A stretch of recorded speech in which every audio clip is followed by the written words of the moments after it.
Where's it been? New Jersey-based outfit Palisades got their start back in 2012 with the release of their EP, I'm Not Dying Today, which definitely helped them put their foot in the door and gained a pretty decent following.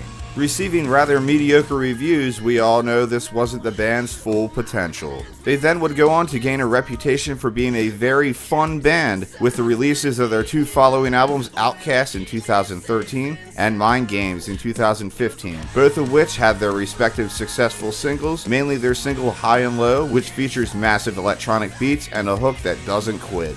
This is the sound that we all came to know, love, and selfishly expect from this band. Come 2017, we saw the band mature with the release of their self-titled record, which was the band's first release without bassist/vocalist Brandon Sidney. The record would see them take a more mature route. The record would rocket them towards success with the single Let Down. Due to us personally not having much love for the self-titled, we weren't very open-minded going into Erase the Pain. The opener Vendetta does catch us by surprise with its intense energy throughout, but still, much is to be desired to be considered more than a one-and-done track despite the amount of heart heard through vocalist Lou Maselli's cries. Much like the lackluster alternative rock / try-hard nu metal sound found throughout the course of the record, the lyrics fail to vary as well. But that's not saying some of these melodies aren't pungent and tasty. Dwelling on the same topics of healing old wounds, feeling yourself fading away, being invisible, and most of the emo cliches, I feel the reflection this band has on relatable personal issues may be a draw, but yet a setback at the same time. Only a few tracks manage to stand out from the pack, which is Push, which is basically a big bring it to being pushed over the edge. The delivery here is grand with a rich electronic undertone and features maybe one of the most aggressive moments found on the album. Along with War, which delivers that massive intensity this record desperately needed with its pulverizing chords and pull no punches energy.